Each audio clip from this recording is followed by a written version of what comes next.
नमस्कार, मी Mansi. News अनकटच्या top 10 मध्ये तुम्हा सगळ्यांचं स्वागत करते. या बातमीपत्रात आढावा घेणार आहोत 10 महत्त्वाच्या घडामोडींचा. पंतप्रधान नरेंद्र मोदी यांनी रविवारी डिजिटल गैरव्यवहार, सायबर गुन्हे आणि एआय तंत्रज्ञानाचा वापर करत केले जाऊ शकणारे गुन्हे याबाबत चिंता व्यक्त केली आहे. अशा प्रकारच्या गुन्ह्यांमुळे सामाजिक आणि कौटुंबिक वातावरण बिघडतं, असं मत मोदींनी यावेळी व्यक्त केलं. भुवनेश्वर येथे 3 दिवसांपासून सुरू असलेल्या पोलीस महासंचालक आणि महानिरीक्षक परिषदेचा समारोप आज मोदींच्या उपस्थितीत झाला. यावेळी मोदी यांनी पोलिसांवर ताण कमी करण्यासाठी तंत्रज्ञानाचा वापर करण्याचा सल्ला दिलाय. मुख्यमंत्र्यांसोबत शिवसेना आमदारांची आज दुपारी महत्त्वाची बैठक वर्षा किंवा नंदनवनला होणार असल्याची माहिती सूत्रांनी दिली आहे. या बैठकीत मुख्यमंत्री जागा वाटप, त्याचबरोबर महायुतीतील आपल्या सहभागाबाबत आमदारांना मार्गदर्शन करतील. शिवसेनेच्या वाट्याला 13 मंत्रिपदे येण्याची शक्यता वर्तवली जाते. यात काही जुने ज्येष्ठ नेत्यांना संधी दिली जाणार असून मंत्रिमंडळात शिवसेनेकडून काही नव्या चेहऱ्यांनाही संधी दिली जाणार असल्याची माहिती सूत्रांनी दिली आहे. महायुती म्हणून आम्ही विधानसभा निवडणूक लढलो आणि मोठ्या फरकाने जिंकलो. लवकरच जनतेच्या मनातील सरकार स्थापन होईल, असा विश्वास मुख्यमंत्री एकनाथ शिंदे यांनी आज पत्रकारांशी बोलताना व्यक्त केलाय. राज्याचे काळजीवाहू मुख्यमंत्री शिंदे शुक्रवारी दुपारी अचानक दरेगावी आले होते. ते नाराज असल्याची चर्चा बोलल्या जात होत्या. गेली 2 दिवस गावकरी वगळता त्यांनी कोणाशीही संवाद साधला नाही. त्यातच त्यांची तब्येत बिघडल्याने शनिवारपासून त्यांच्यावर उपचार सुरू होते. आज दुपारी त्यांनी ग्रामदैवत जननी पद्मावती तसेच गाढवली येथे येडनाथाचे दर्शन घेऊन प्रसार माध्यमांशी संवाद साधलाय. महाराष्ट्रातील मुख्यमंत्री पद आणि सरकार स्थापन करण्याबाबत अजूनही निर्णय होत नाही. विधानसभा निवडणुकीनंतर सरकारचा शपथविधीची कार्यक्रम ठरला, पण मुख्यमंत्री कोण होणार हे माहित नाही. यावरून शिवसेना उद्धव बाळासाहेब ठाकरे नेते संजय राऊत यांनी सरकारवर जोरदार हल्लाबोल केलाय. राज्यातील सरकार केवळ गृहमंत्री पदावरून थांबलेले नाही, त्याच्या मागे काही वेगळे कारण आहेत का? आता उद्यापर्यंत सर्व उलगडा झाला नाही तर आम्ही आमचे बंद असलेले पुस्तक उघडू, असा थेट इशारा संजय राऊत यांनी महायुतीला दिलाय.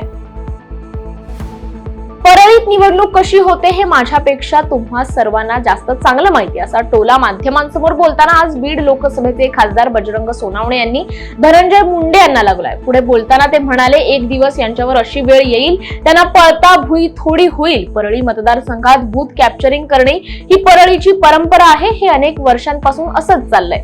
हा बीड जिल्ह्याचा पायंडा आहे, असे ते धनंजय मुंडे यांच्यावर टीका करताना म्हणाले. लातूरच्या MIDC परिसरातील हॉटेल उत्सव इथं एका साखरपुड्याच्या कार्यक्रमादरम्यान चोरट्यांनी 30 तोळे सोनं लंपास केल्याची घटना घडली.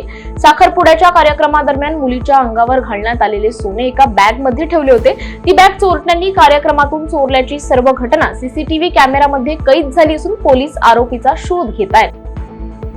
गेल्या काही वर्षात पूरस्थिती निर्माण झाली आहे. अरबी समुद्रात गेल्या 22 वर्षात 52% वादळे वाढली आहेत. सन 2018 ते 2024 या वर्षात तर वादळांची संख्या दुप्पट झाली आहे. अचानक पूर आला तर काय तयारी करावी हे देखील लोकांना माहित नसतं. यावर प्रचंड काम करायला हवं, अन्यथा भविष्यात परिस्थिती वाईट होईल. भावी पिढीला त्याचे परिणाम भोगावे लागतील, अशी चिंता ज्येष्ठ पर्यावरण तज्ञ सौम्या दत्त यांनी माध्यमांसमोर बोलताना व्यक्त केली आहे.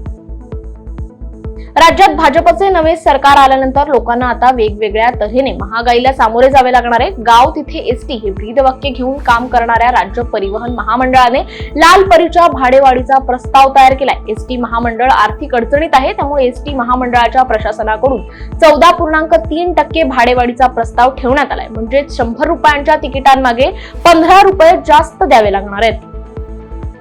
उल्हास नदी बचाव कृती समितीच्या हातून अद्वितीय कार्य घडलंय. शनिवारी दिनांक 30 नोव्हेंबरला आनेपाडा येथे आयोजित करण्यात आलेल्या कार्यक्रमात जुलै महिन्यात आलेल्या पुरात अनेकांचे प्राण वाचवणाऱ्या उमेश जयवंत भस्मे या आदिवासी वीराचा सन्मान केला गेलाय.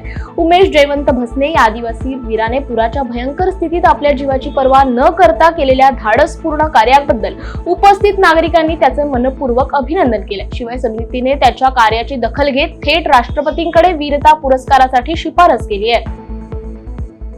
अवघ्या महाराष्ट्राचे कुलदैवत असलेल्या जेजुरीच्या खंडोबा मंदिरात कार्तिक अमावास्या त्याचबरोबर रविवारची सुट्टी असल्या कारणाने काल हजारोंच्या संख्येने भाविक जेजुरी गडावर दाखल झालेले पाहायला मिळाले. काल सकाळपासूनच भाविकांनी जेजुरी गडावर मोठी गर्दी केली होती. तसेच दिवसभर भाविकांचा मोठा उत्साह जेजुरीत पाहायला मिळालाय. वेळ झाली या बातमीसह टॉप 10 मध्ये इथेच थांबायची. पाहत रहा न्यूज अनकट.